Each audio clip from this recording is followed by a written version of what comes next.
state allocation where we were able to actually have robust funding in addition to just that student advocacy, but now we have funding to be able to provide these direct food resources to students. And so the Hunger Free Fund allowed us to grow our pantry. We had a pantry on campus. So again, when we go back, you can come say hi and grab goodies. We gave meal vouchers out, and it was also a great way for me to connect with students to see how we could support them in their non-academic life journey so that we could help you address some of those, again, those non-academic life stressors so that you can then focus on school. So that is really how the pantry turned into a basic needs program where we understand that as a student, there are a lot of layers to our lives and a lot of areas where we need more support so that we can stay focused and so that our bellies can be full, so that we know that we're not going to be homeless, so that we could just really focus on advancing ourselves here at Pierce, right? Because we all have different goals that we want to achieve. And so we want to make that easier for you.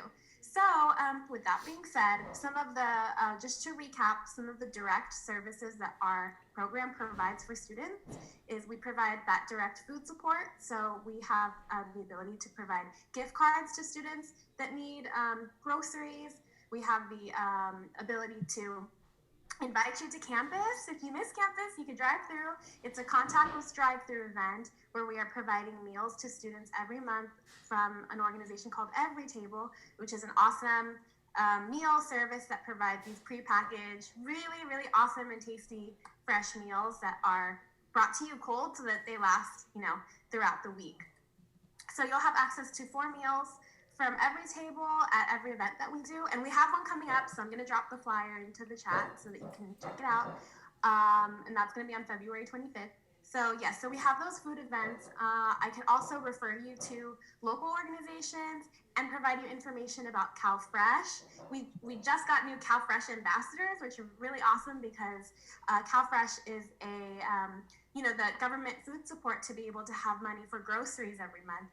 And we have ambassadors now that can talk to you about what CalFresh is and how you sign up and how you can get additional funding for food. So everything is growing and it's all expanding, which we're really excited.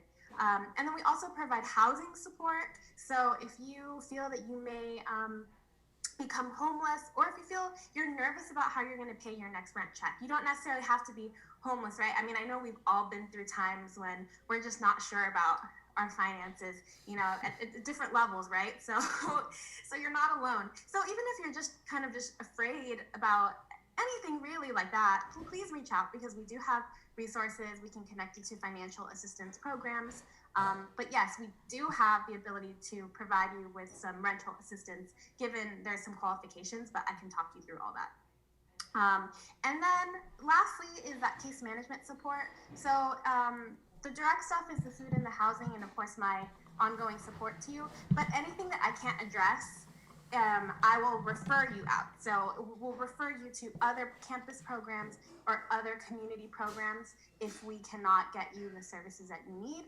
And again, this is work on a one-on-one basis, so I'm available to work with you through Zoom, through phone, Cranium Cafe, and all that good stuff. So just feel that you have a place to talk about anything that you feel is getting in the way of you doing your best in school. That's really the goal. And also we want to get you some goodies too. So that's in a nutshell what we offer.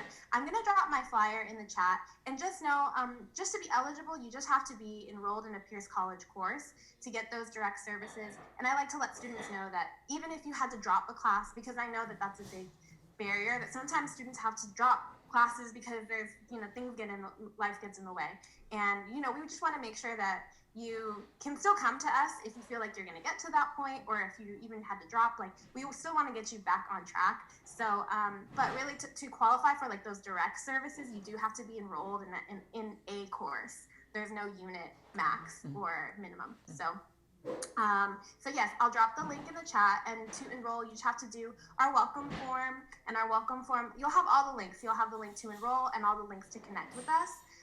But the welcome form on question 8, you can, there's a wish list question where you can just select everything you feel you need.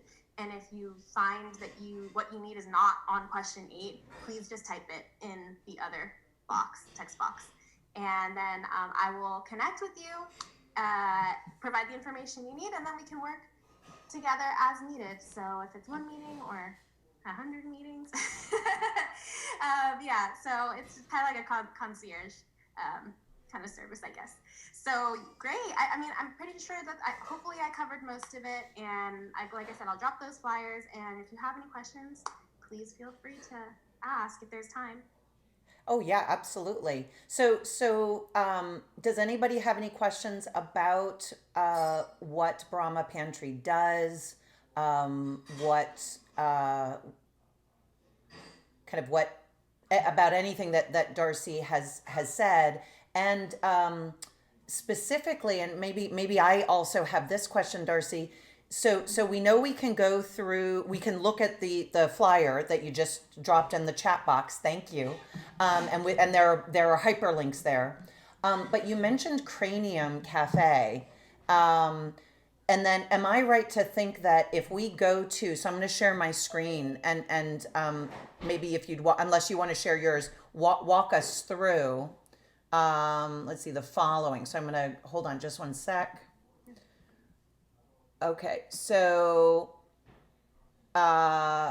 here we are. Let me just go into student view because I think it'll make it easier for everybody to see. So if one of the things I'm really excited about is this new link finally, right? Because a number of faculty had for years been building links, and right, but now there's a hub. So if I click on student support, and folks, it doesn't matter what class you're in, that student support icon should show up in that vertical strip. Am I right, Darcy, to think that basic needs is where we click? Yes, yes. I was told that we should be on there. Ah, there we go. There's Yeah. a website. There I am. Okay. I'm away because I'm here. Yeah. So yeah. Okay. Perfect.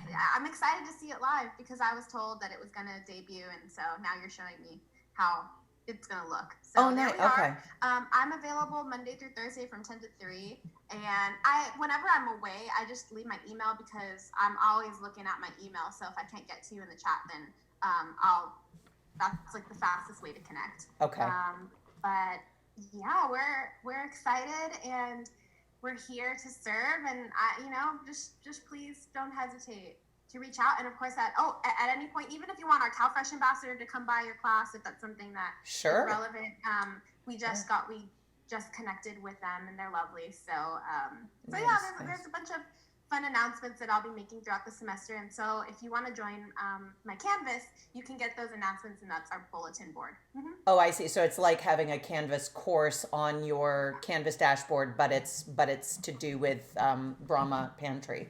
I love also that link is so convenient, and you can chat right there. So, okay, so sorry, I commandeered. Does anybody have any? Not at all. You show me something. Does anybody have any questions, problems, confusions? And of course, if you either don't have them or you don't want to mention them now, obviously, definitely connect directly with Darcy or with me, and I can connect you with Darcy. And then I see a question, will there be volunteer opportunities? Unfortunately, we can't have volunteers that are students at the moment. I would love to have that opportunity in the future, just because of the COVID-19 restrictions. But please join us. Yeah. You can't volunteer, but you can at least attend an event in your car. That's a picture of me in the flyer looking funny, placing the meals in your trunk. Nice. But in the future, that is something that we were working on before the pandemic. We were collaborating with Stash and trying to figure out how we could grow these efforts. So, the work doesn't stop. So if you're interested in advocacy work, of course, you can always email me and let me know your thoughts. And you may not be able to come to campus, but maybe you could still be involved in some way, and I can connect you to the ASO, because the ASO still has their clubs, and they're still connecting with students, so students can still do that student advocacy work. So if that's part of, if you're excited about this topic and you're interested in doing it in a club style, I will connect you to the ASO. Oh, so two things. One is, thank you, Daniel. That's a great question. Second, just for folks who don't know what ASO is, could you tell? Okay. acronym speak. Yeah. They're all over campus, I know. It's the Associated Students Organization. So it's good to know for when you're on campus and when you're off campus. But when you're on campus, the ASO is typically your place as a student that you can go and hang out and you can be part of student life. It's called our student engagement area. So you can connect with other students that are in other clubs. You can have a lounge area to hang out. You can be part of student government. And it's, it's a good way to be involved. And I think you can be part of great opportunities that are great for your resume, because a lot of students, when you're involved in student government, that really opens the door for your transfer. And it's a wonderful place. And so now it is virtual, and they do have all their services online. So I will connect Jeremy Mason. He is my go-to, and if you connect with him, he's really awesome. And he can let you know if you're interested in advocacy and clubs. He's your go-to. And then we also have our ASO student body president, and I could get you all the info. And cool. To make a long story longer, if you have questions about any program that's not related to us, I can forward you to our contacts too. So even if it's like EOPS or CalWorks or Child Development Center, like that's kind of what's cool. I like to leave the door open. Like, what are you thinking about that you feel like you're not connected to, and I'll connect you.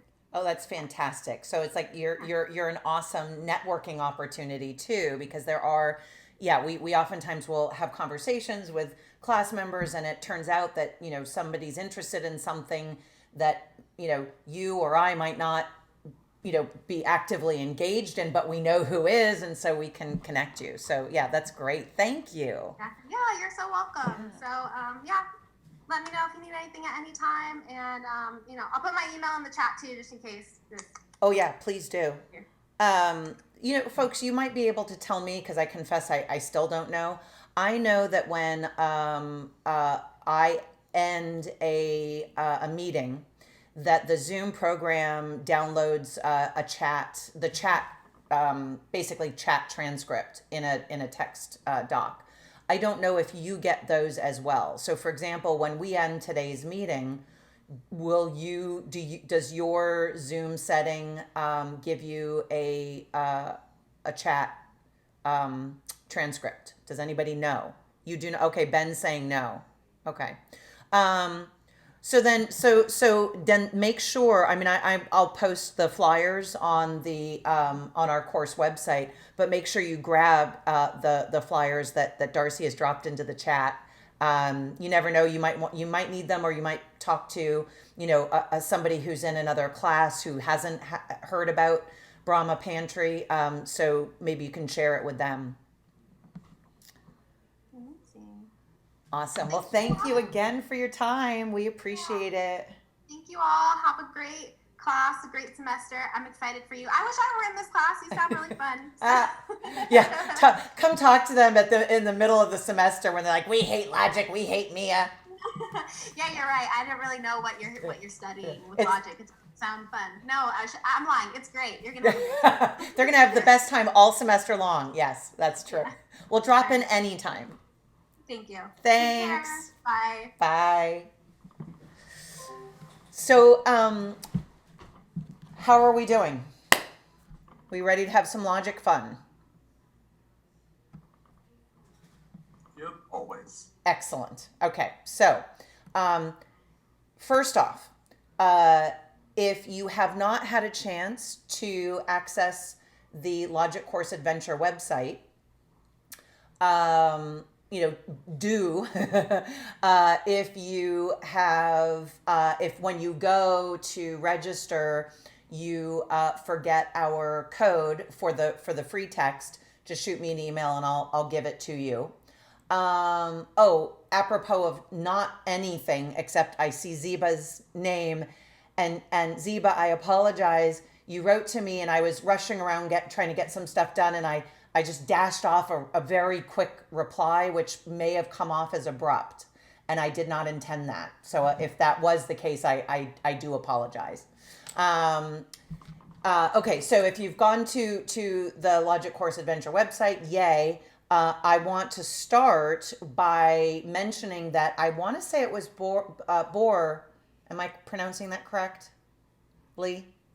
Perfect. Ooh, goody. Okay, so Bohr, I think it was you, but if it wasn't you, for whoever it was, remind me, who asked about having effectively paper copies of the text. And I said, well, here's the issue.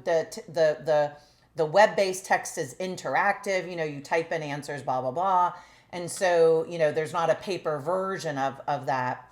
But Dr. Schnee has actually created what are called static. They're just screenshots of the entirety of I think it's a given, the entirety of a given chapter. So it's not just the sections, but it's the whole chapter. So what I'll do is I will create on our Canvas page under, class resources, I'll create a link that says a textbook. And then you can grab a PDF of whichever chapter you want. Unfortunately, you'd have to print it out, but at least it's another way for you to access the text. Okay. The other thing, let's see. Oh yeah, Ben, thank you for this note. Yeah, so Ben's calling it spam. No, they're achievement congratulatory emails. Yeah, there are emails that you get when you mark to mark accomplishments in the book. You can always have those turned off. So thank you for that. That's helpful.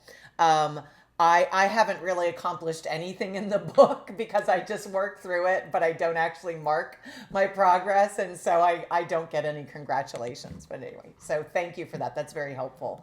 And yeah, in fact, Ben, I know you've mentioned this in the chat because we're all together right now, but feel free to use our general class discussion forum, to post messages like that. So, for example, if you run across something in the text that's either bothering you, that you like, that you're curious about, don't be shy. Let me go ahead and share my screen one more time. Don't be shy about. Come on, I'm just paging back. Don't be shy about posting it. Where is it? Here, under our questions, problems, confusions board. Okay. I may, Ben, just post what you've written here just so that it's up. I'll try to remember that. Okay, so clearly at least some of you have started working through the text. Here's, as I mentioned before, the way that I would like us to work is for you to raise questions, problems, confusions you have about what you've done.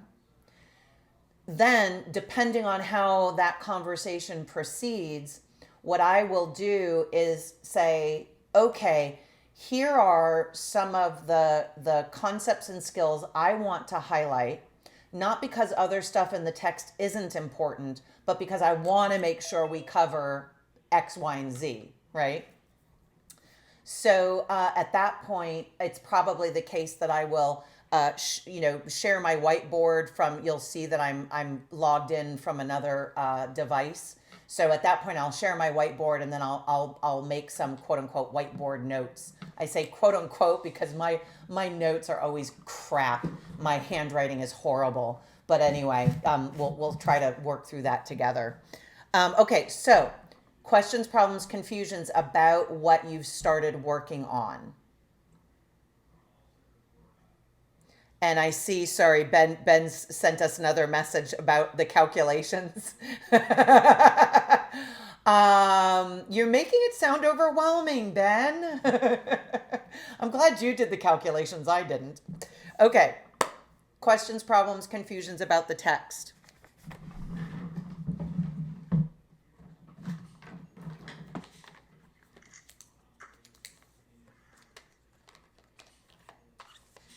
And remember, I'm gonna treat silence as either approval or a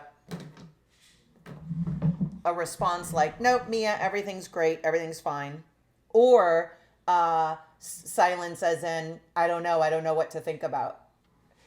So let me ask you this question. If there aren't any, pressing questions, problems, confusions, are you finding that the text is readable? Do you feel like you're following along with the presentation? Okay. Thank you, Daniel. What I hope you will do as you're working, thank you, Arman, thank you, Arshak, Carolyn. Good. What I hope you will do is this. If there is something that puzzles you, make a note to self, however that works for you. I have a notebook, or I send myself an email, or, if I can annotate directly on a piece of paper, I will, right? But mark what puzzles you, and then be prepared to bring it to class. You're going to find that it is one thing for you to read through a text and thankfully interact. That's a good thing. Interacting with the text is going to improve the robustness of your learning. But it's one thing to kind of read someone's presentation, or if I yap at you, hear a presentation and say, yeah, makes sense, right? And another thing to kind of reproduce the concepts or exhibit the relevant skills, right? So what we want to make sure we do is note the difference between acknowledging that something makes sense and being able to kind of talk about how it makes sense, right? So when we're puzzled, very frequently, the talking through the puzzlement is key to getting to an understanding. Okay, so last chance for questions right this second. That said, if as we're working, a question comes up, do me a huge favor, speak up if you can. Don't rely on the politeness of raising a hand, because I've got multiple screens going. I may not see the hand. If you want to speak up, but you can't, maybe there's a microphone issue or whatever, or you're not comfortable speaking up, use the chat. I'll do my best to monitor it. If I don't monitor the chat well, and you notice that somebody has, said, hey, Mia, I've got this issue, and I'm ignoring it effectively, don't be shy if you're comfortable verbalizing, saying, hey, so-and-so just posed a question. Okay. All right. So here's what let's do. All right. I see that Ben has Ben's hand up. Ben, what are you thinking? Yes. This isn't a question per se, but I feel like I kind of want to talk about in chapter 2, he labeled it as the second weird case of validity, which was the statement that if the premises are contradictory, then any conclusion is true. Yeah. So how did that make you feel mentally? Well, at first it was definitely very jarring, because obviously saying that contradictory conclusions or contradictory premises can lead to any possible conclusion. Yeah. It's definitely a weird thing to get your head around. Yes. The one thing that I kind of looked at was the logical operator of implication. Yes. Which looks at one proposition implying the other. Yes. And the operator in and of itself, when people look at this operator, from what I've seen, so looking at the truth table for this operator, it's always true except for when your first operator is true and your second operator is false. And what I've noticed in the discrete structures class that I'm taking right now, which is covering this very subject, a lot of people are confused as to why, when both P and Q are false, the truth table still yields true for the implication operator. Yeah. And so I feel like this line has a connection to this idea that contradictory premises can yield any conclusion to be true. Yeah. Okay. So you've said an intellectual mouthful, which is wonderful. You've raised a really interesting point of confusion. So and tell me as I'm trying to address your question, because it's apropos to the core of what we want to get at today. Sorry, I forgot how I started that sentence. So if I don't address your question, yell at me. But so here's what I hear you saying, and correct me if I've got you wrong. When we think about reasoning well, we think about what I'm going to call an inferential flow being not just plausible, but like mandatory. Example, if I argue something like this, so I'll take from the current impeachment trial what I've been hearing. Here's something like this. Trump either fomented and over time incited the January 6th insurrection, or he failed to do his constitutionally bound duty and stop it. In either case, it's not good, right? So you would think that a powerful way of drawing an inference is that we're meant to be led by the impeachment team to say, look, whichever one of these is the case, it follows that we've got a really bad situation, so bad that we cannot put up with it. And what that means in turn is, conviction and no future office holding, right? That sort of thing. Right. So, we think in terms of this movement, or here's another totally apolitical example. Bear with me. I'm going to actually stop my share because I want to share a different screen. Hold on. And by the way, it might sound like I'm just sort of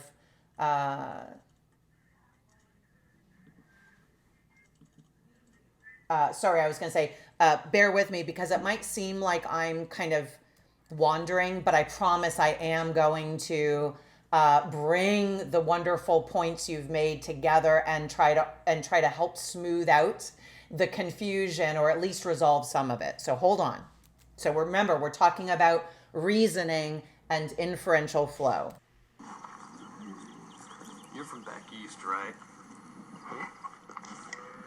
Yeah. Trust me on this one, man. The babes out here are different. How come? I don't know. All the sunshine, I guess. Clean air, good food, something. They just really take care of them. Aw, yeah. Hey, you work out? Great cheese comes from happy cows. Happy cows come from California. Real. Okay, wait, hold on. Now, I know some of you were like, oh my gosh, what a sexist commercial. But neither here nor there.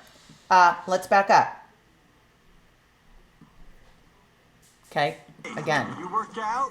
Great cheese comes from happy cows. Happy cows come from California. All right, hold on a second. We got the tag, right? Great cheese comes from happy cows. Happy cows come from California. And then the frickin' thing ends. It's like a cliffhanger, right? Nobody thinks it's a cliffhanger. It's a total cliffhanger. Okay. They provide two propositions and no conclusion. Right. Okay. So they provide the following pieces of evidence. Great cheese comes from happy cows. Happy cows come from California. And then, as Ben says, they simply end the commercial. They leave you and I to draw the inference. So let's go back to sharing my screen with the whiteboard. Okay, get ready. All right, we're gonna work through this. Okay, so great cheese comes from happy cows. And I didn't lie to you about my horrible writing, right? My board work sucks. So just, but if you ever can't make out what I'm writing, just say, Mia, it's illegible, and I will try to fix it up.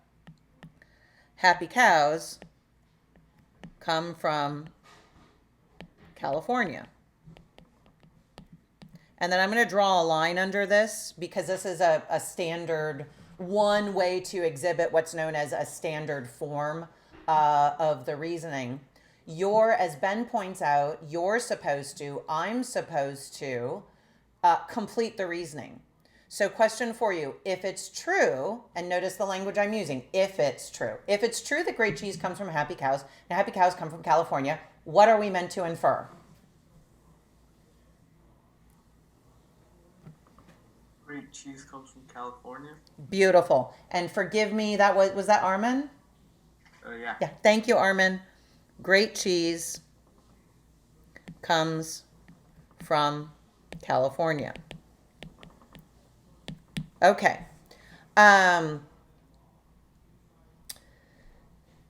The idea then is that, and this is now we're going to come back to the question that Ben has.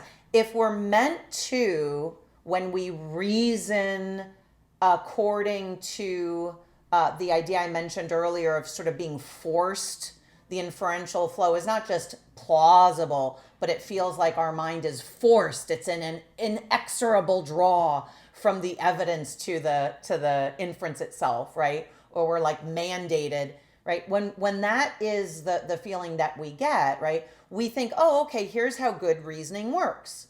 We have evidence that kind of forces us by way of the structure of the thing to the conclusion, right? And by the way, I'm using language that we will talk about technically and we'll make definitions, but we're gonna work according to a learn by doing. So what do I mean by structure? Well, let's formalize this a little bit more. Notice that we have the following. We've got happy cows. That term connects up because it repeats in the first and the second premise. It connects up great cheese, come on, Mia, great cheese, and things that come from California. So basically, the inference is such that happy cows, it operates something like a transitive term. So in an analog is this, and you know this whether you love math or not. If A is identical to B and B is identical to C, it follows that A is identical to C, right? Where B is the transitive term that relates A to C, right? Okay, so when we think, and we're right to do so, that quality reasoning kind of forces us in a direction, it's jarring. I feel like, Ben, that might have been the language that you used, or something close to it. It's jarring when we're told the following. So here's the issue that Ben has raised. Hold on, let me change the color coding here. And Ben, I saw what you wrote in the text, but hold on to that because I'm not quite sure I follow. Okay. So if an inference is a matter of a sort of chain of reasoning, how is it that, quote, this is the phrase, from a contradiction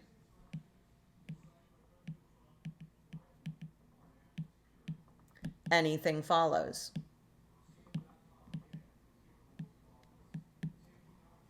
Right? So the example can be, something like, Ben is and Ben is not in a video conference meeting right now. Therefore, the moon is made of green cheese. Or Ben is and Ben is not in a video conference right now. Therefore, Donald Trump is guilty. Or Ben is and Ben is not in a video conference right now. Therefore, Donald Trump is innocent, of the charges. You'd say, what? But there's nothing, that inference has nothing to do with the premises, right? So Ben, am I right that that's what bugs you?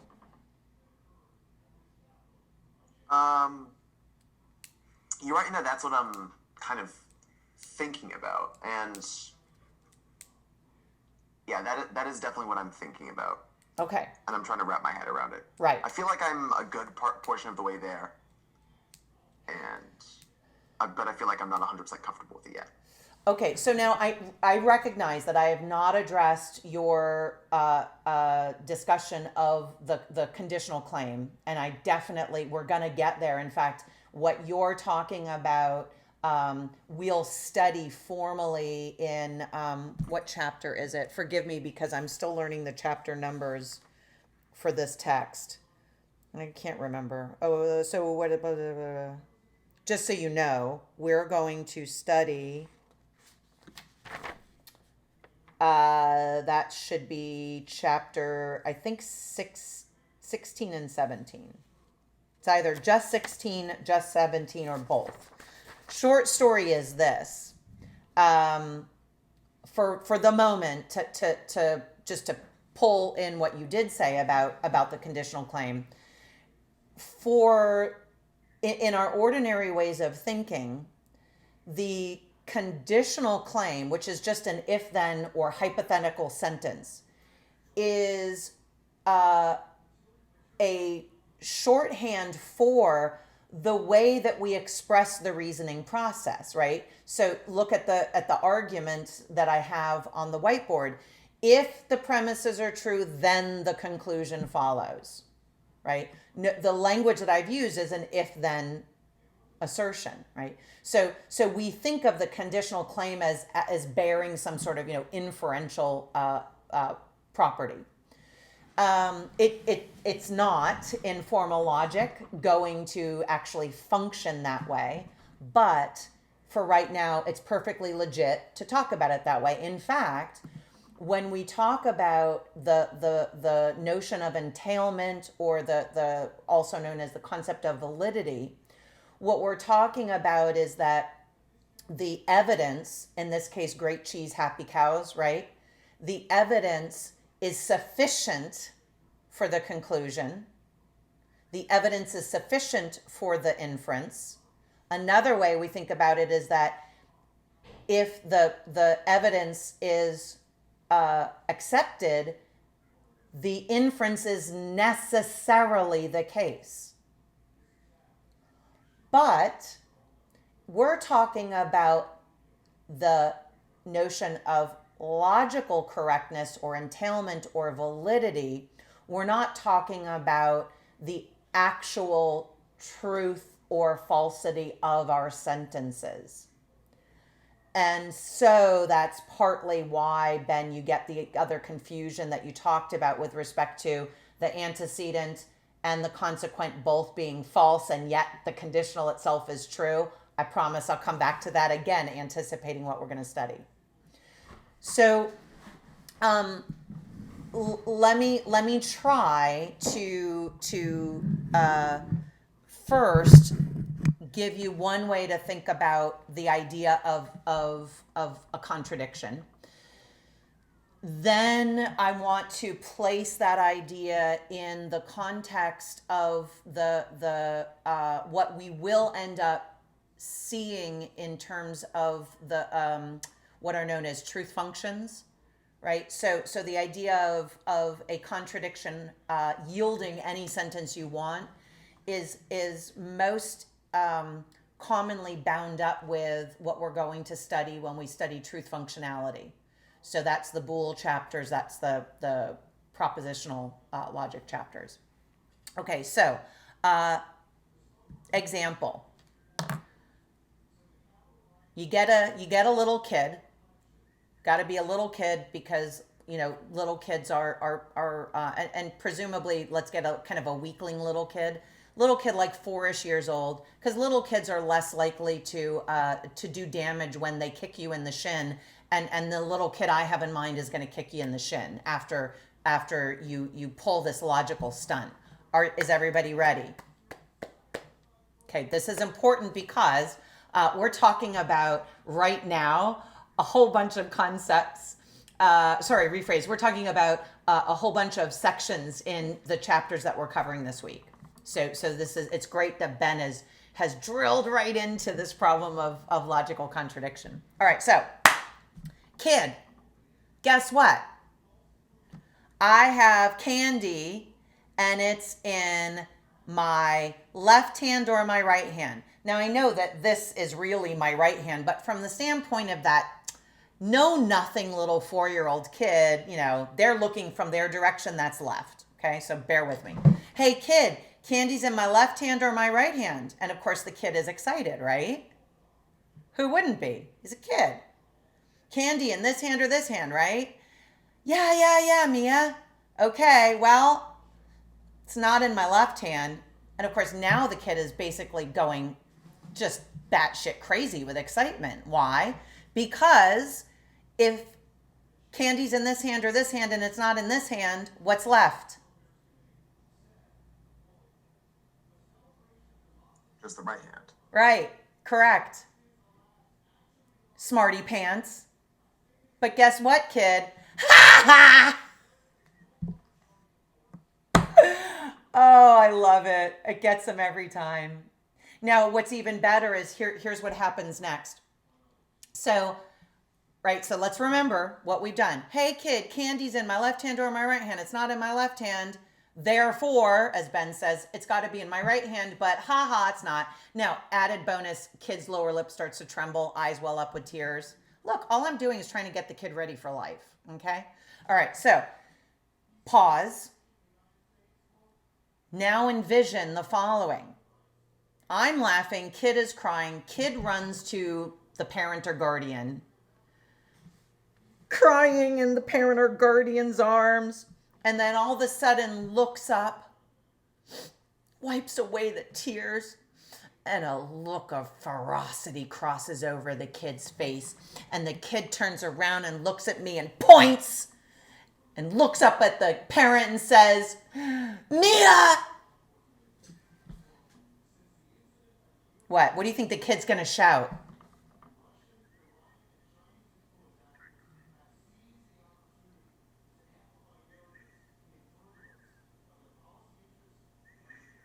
Lied to me? Yes, Victoria. Yeah, the kid's gonna. She lied to me. I know that was a pretty good performance, I must say. Thank you. Exactly, Victoria. She lied to me. Let's analyze this. Candy's in my left hand or my right hand. It's not in my left. Therefore, it's in my... Oh, no, it isn't. Victoria, whoever's ready to answer, where's the lie? 3 sentences. We have a preposition that we have a candy. Yeah, well done. Yes, Sebastian. Yep, Arshak, exactly. Yeah, so let's distinguish between validity and entailment and that sort of logical truth relationship and actual. So let's assume that candy's in one hand or the other, on the assumption that candy's in one or the other, and on the further assumption, which by the way, yeah, we see it, but on the further assumption that candy's in the other, is in the left hand, logically we're committed to the truth of the claim that the candy's in the right hand. So when the facts don't bear out what the logic dictates, as Victoria rightly says, one of those sentences has to be false, or Mia in this case is a liar. Now, why is Mia a liar? Because I purposefully misrepresented a falsehood as true. It was loads of fun. right? Just because you have a false statement doesn't mean you have a lie. That's a separate animal. But in this case, I lied because sentence number 1 is false. Now, then, everybody, is everybody comfortable with the fact that not just sentence 1 is false, but sentence 3 is false, the conclusion? Yes. Right. Okay. The fact that sentence 3 doesn't actually obtain, right, means that one of the previous sentences, has got to be false. In other words, for the preservation of the logical truth, right, that contradiction kind of has to be resolved. And the contradiction is that, go back to logical truth preservation, the contradiction is that the assumption that one or the other is the case, right, involves rejecting or contradicting one side of that either or sentence.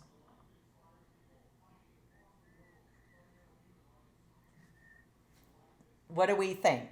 So let's think about a quite literal, deduction. We've got one thing or the other. When we eliminate one, we're left with, at least from a deductive standpoint, we're left with the other. Right? Now let's throw this into let me do this. So here's the form of that reasoning. P or Q, not P, so Q, right? So notice, and I'm going to now use some of the symbolization that we haven't learned, but just to anticipate where we're going. It's P, wedge Q, negation P, so Q. Notice what's happening here.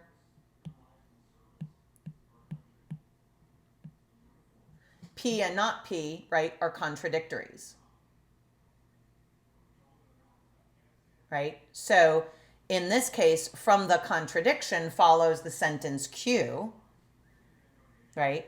But it could be any sentence at all. So what we want to do is think about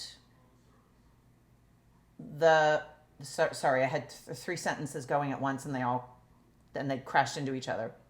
Well, one of the things that we want to think about is the fact that what we standardly do when we have generated a contradiction is draw an inference that's sort of related to whatever topic we're in, right? Because we're not interested in committing, if you will, deductive red herrings like, Ben is and Ben is not in the Zoom meeting, therefore the moon is made of green cheese. I mean, we don't typically do that, right? We're more kind of responsible than that,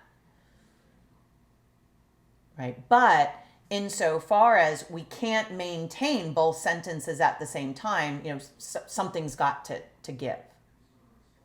So the standpoint here is the idea of, assumed truth, right? Which I'm putting in parentheses, which then forces Q.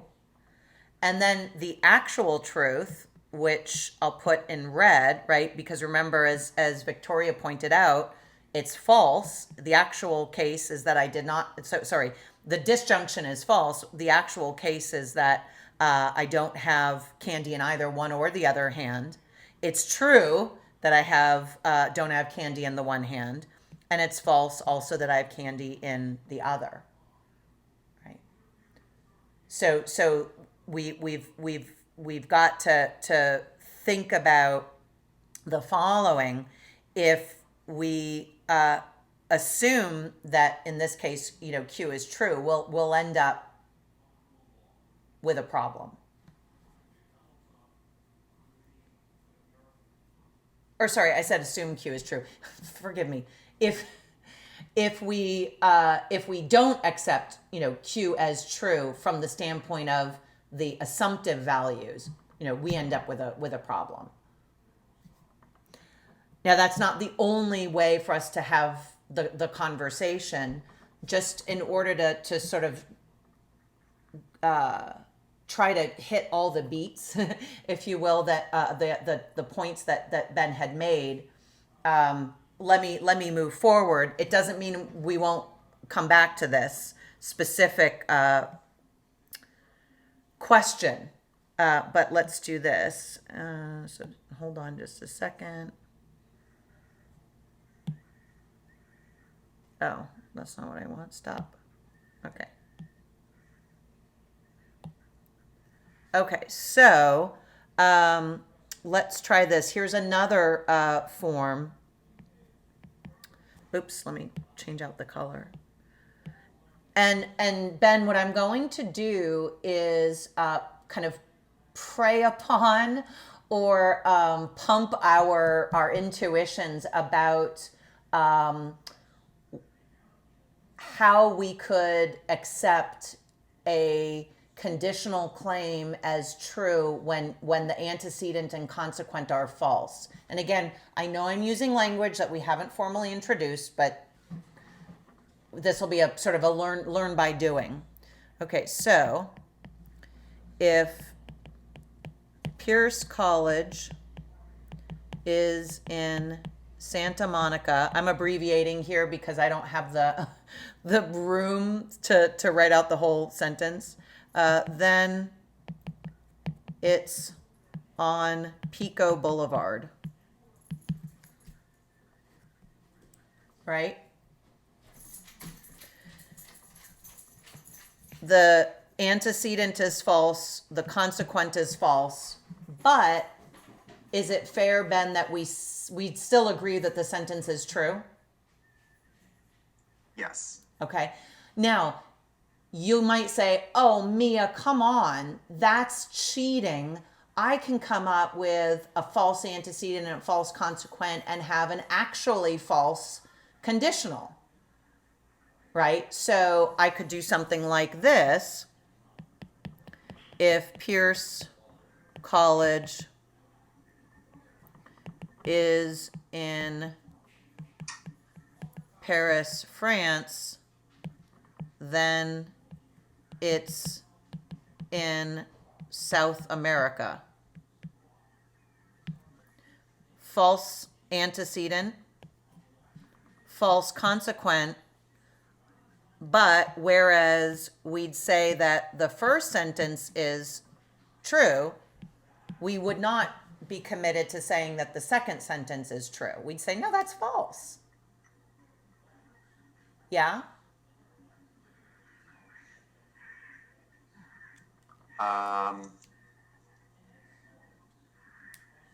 Why would the first one be considered true? Arshak, great question.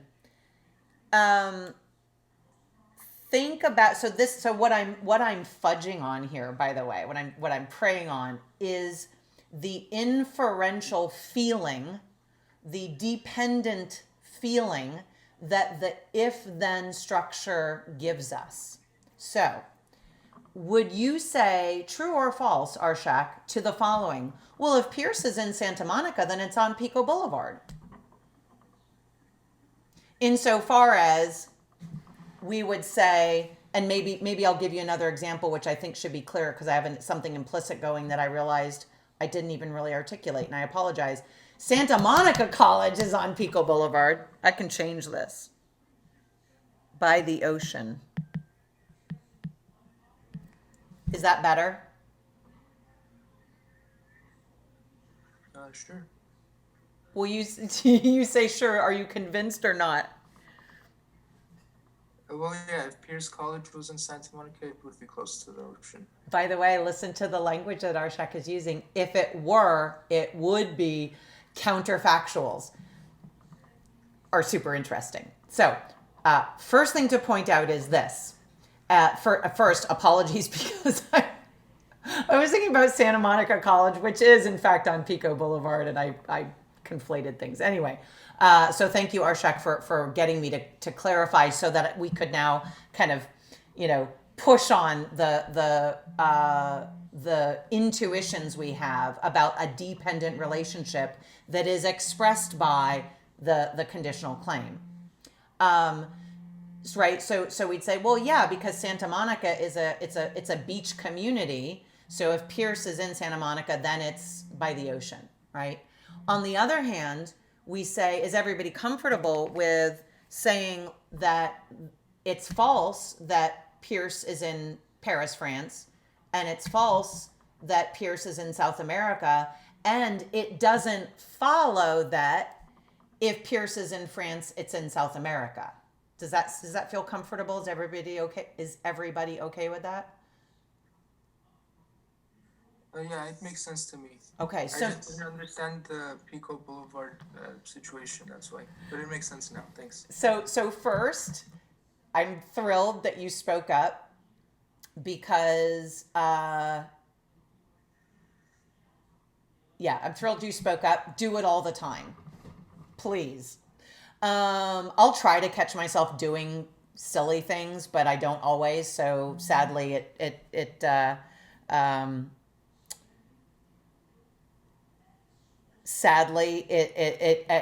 it falls to you to have to correct me when I say something silly.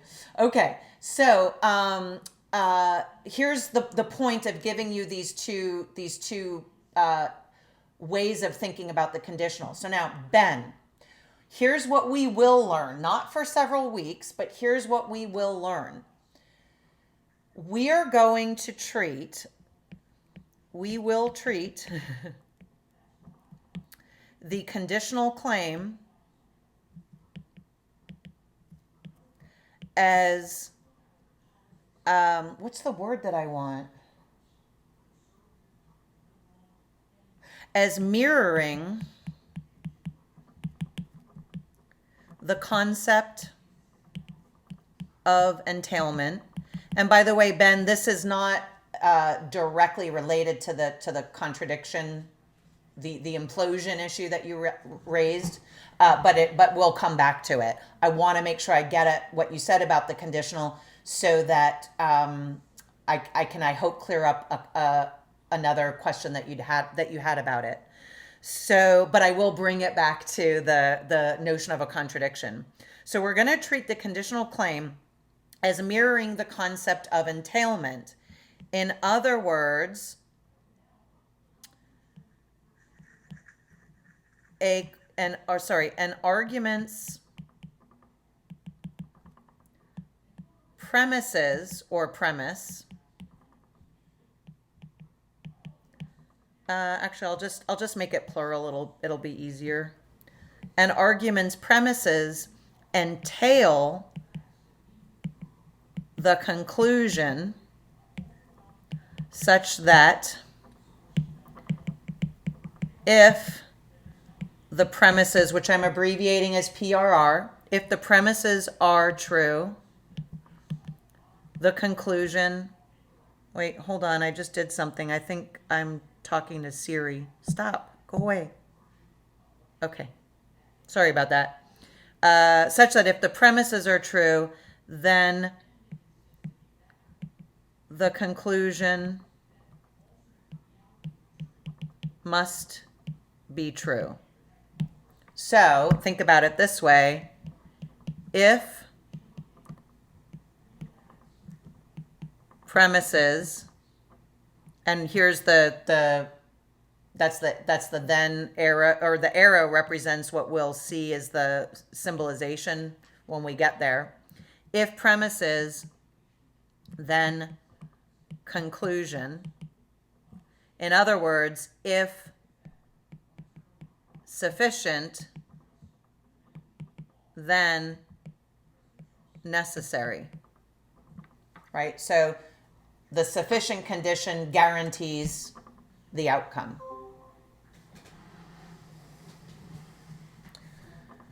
So let's go back now to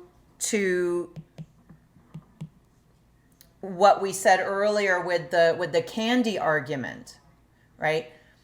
The premises, when we accept them as true, guarantee or entail or force the conclusion, right? The fact that in actuality, my first premise was false and my conclusion is false, right, doesn't change that. So think about it this way. Go back to the false antecedent, false consequent, Ben, that you were talking about earlier, but still the sentence as a whole is true.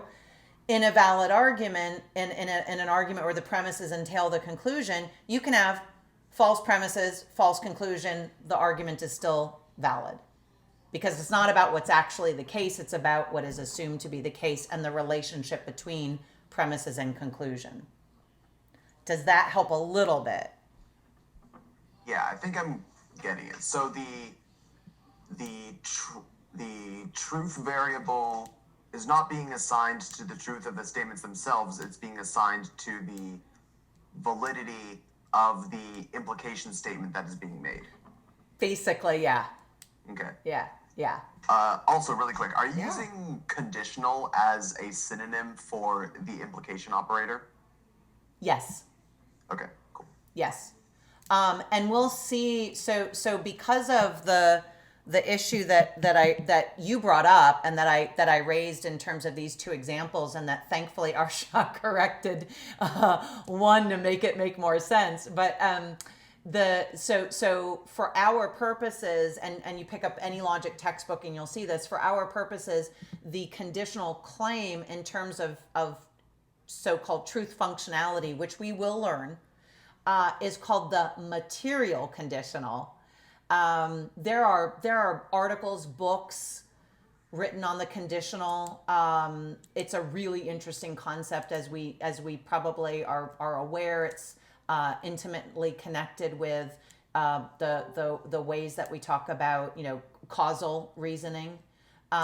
So we're going to have this restricted definition of the if-then claim for symbolic or formal logic. That's one place we're headed. Okay. But if I may, let me go back to now the argument now let me combine a couple of items that we've been talking about. Suppose I have the following. If I have 10 pennies, I have 10 cents. Now, suppose it turns out it's not the case that I have 10 cents. What do you think follows from that? Anybody? I don't have 10 pennies. Beautiful. Armin, yeah, exactly. And sorry, Armin or Arman? Armand. Armand, thank you. Armand, yes, exactly. So it's not the case that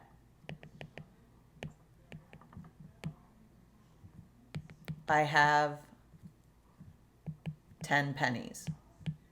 Right? Now, here again, the example is kind of capitalizing on what we understand about denominations, right? But, and let me give you the form of the thing, right? So if A, then B, and this is a standard valid argument form. It's commonly called modus tollens. We'll learn it later. But basically, when you deny the consequent, that means that the antecedent is also denied. We can also think about this in terms, now I know we need to talk about contradiction again, but just the point that I made about sufficiency and necessity, right? Think about it this way. Having 10 pennies is sufficient for having 10 cents. But if the 10 cents don't exist, right? If I don't have the 10 cents, right? Without that necessary condition, the sufficient can't happen, can't obtain. So that's another way to think about it. But here again, now going back to contradiction, notice what's happening B is being contradicted in that second premise. Right? So what's following from this contradiction is the denial of the antecedent.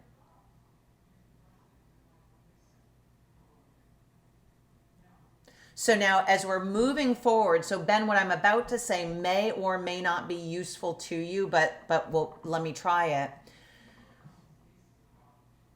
When we have a valid argument, remember, we have the following situation. I think we used green as our assumed right values. So we assume the premises or the evidence are true, or the evidence is true, and that's what forces the conclusion. One way to prove the conclusion is to say, well, let me assume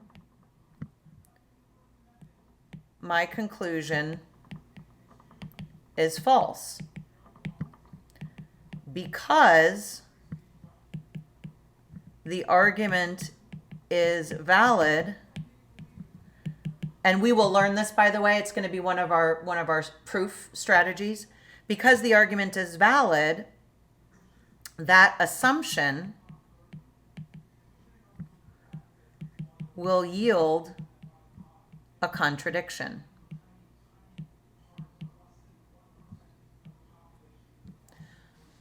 Now, as we get deeper into this, Ben, the following will become clearer.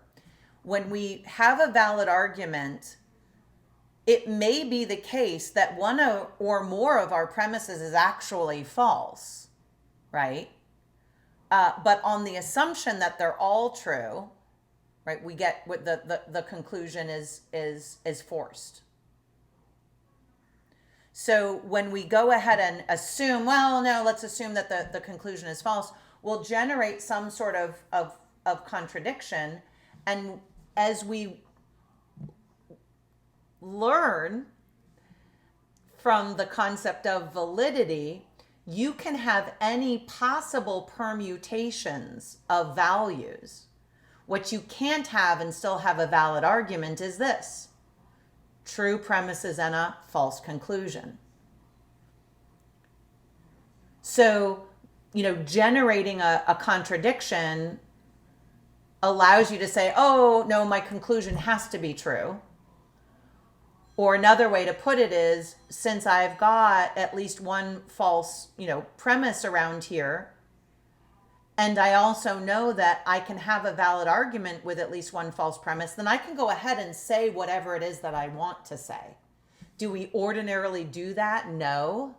But as we get into truth functionality, it'll be clear why that is a legitimate move, even if it feels a little bit like you're cheating or it feels a little bit disconcerting. So let me give you, just to anticipate where we're going. And again, folks, we've exceeded the scope of our first few chapters, but it kind of gives you a sense of, given what Ben has said, how important these first few chapters are for kind of laying the conceptual foundation for what's going to come. Okay. All right. So let me assume that my conclusion is false. All right. So if A, then B, and I'm going to use my arrow because, well, that's what we're going to end up using for the translation. And I also am going to use the squiggle mark, the tilde, right? Those are my premises. Now let me assume, and I'm going to make these, I'm going to graph or diagram, I'm going to provide a visual of what the assumptive step looks like. So let me assume that A is the case.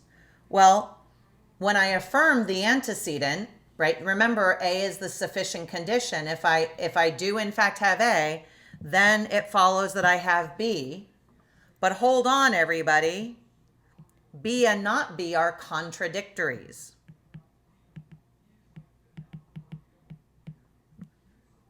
And the symbol that we're going to learn for contradiction is a hashtag, right?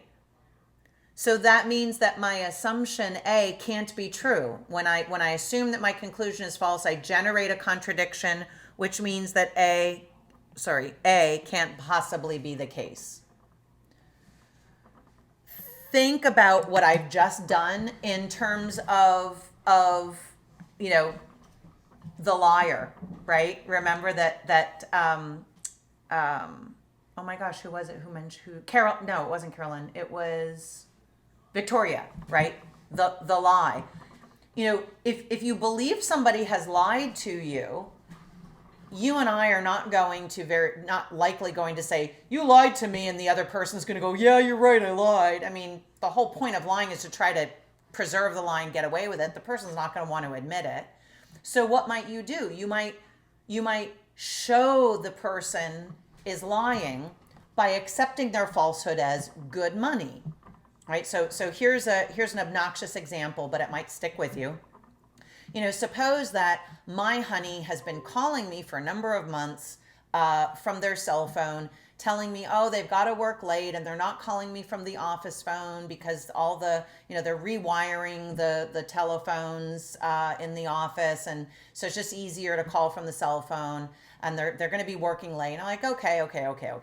But now I start to get suspicious that, my honey who keeps calling me, telling me they're going to come home late, it is maybe not working late. But, when I confront my honey and my honey says, no, I'm working late. Of course I'm working late. What am I going to do? Right now we're at an impasse. So I say, okay, fine. You're working late. And then the next month I get the cell phone bill. And I notice that the tower by the office where the cell phone should be getting its reception is not the tower where the cell phone was all the times that my honey was calling me and telling me that they were going to be late because they were working at the office really late. Instead, the cell phone is pinging from the tower that's right above the Easy Peasy Sleazy Hotel. So what do? I say, hey, honey, you told me you were at the office, so let's assume you were at the office. If you were at the office, then your phone would have pinged at the tower, but it didn't ping at the tower, right? Pinged at the not tower, right? Or a less formal way you could put it is, look, you can't be both at the office and at the Easy Peasy Sleazy Hotel at the same time, right? If you're at the if your phone's pinging at the Easy Peasy Sleazy Hotel, it means you're not at the office. So you can't say you're at the office and not at the office. You're lying to me. Now I've caught the person in the lie. Now, what Bohr is saying, let's look at this. We are going to use truth tables to churn out values so that we can see more clearly, among other things, the idea that the fact that you may have premises that are actually false, but the argument itself is valid, does not change the validity of the argument. That's because, remember what we've said, an argument is valid when it's impossible for the conclusion to be false if the premises are true, right? Let's go back to the previous, and we will talk about equivalence too. You're exactly right. Let's go back to the previous whiteboard, right? About the one where I lied about the candy, right? If the premises are true, if it's true that candy's in one hand or the other, and remember, here's the if language. I'm not saying that the premises are true, but on the assumption that it's true I have candy in one hand or the other, and it's also true that it's not in the one hand, I'm forced, right? So what we want to think about is the following. The fact that it's false, I really do have candy in one hand or the other. And the fact that it's false, that I have candy in that conclusion hand, I guess it was the right hand, that does not change the quality of the argument in terms of entailment.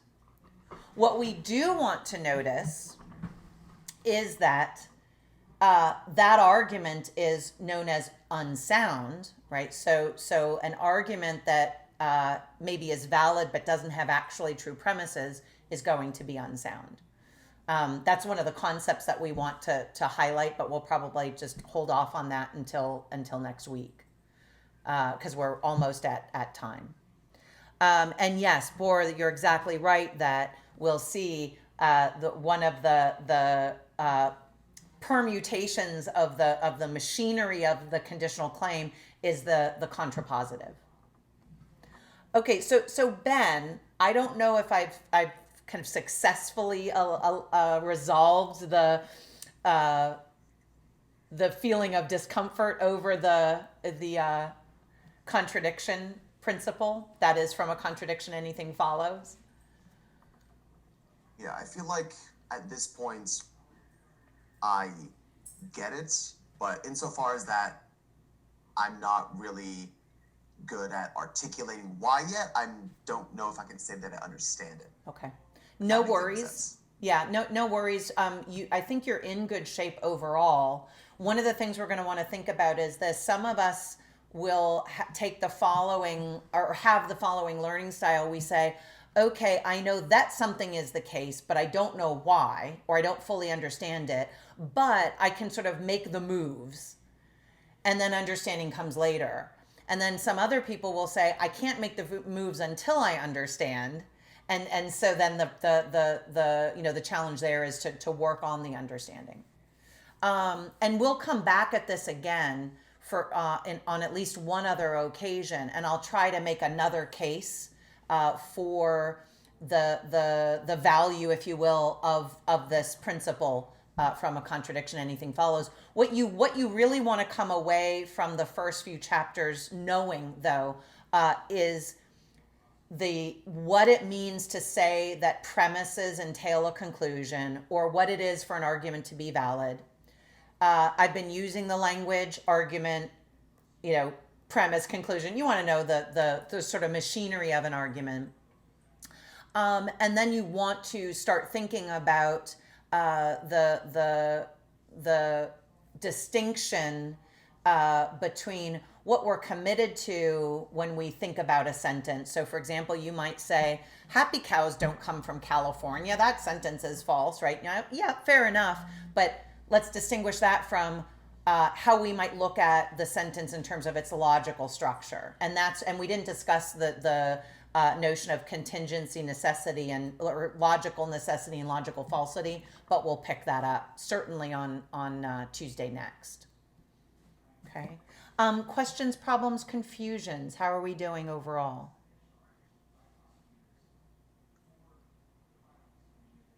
And you might say, Mia, I'm just thinking about things. I'm not quite convinced I'm comfortable yet, as Ben had said. But absorb it. Don't forget, you'll want to keep chugging away at the quiz and use the quiz as a chance to learn the material. If you have any questions, problems, confusions, though, let me know. I'm here to help, okay? I will see you. I don't want to keep you over because I don't know what else you have going on, but I will see you on Tuesday next, if not before. Have a good one, everybody. Thank you. Thank you. Thank you. You as well.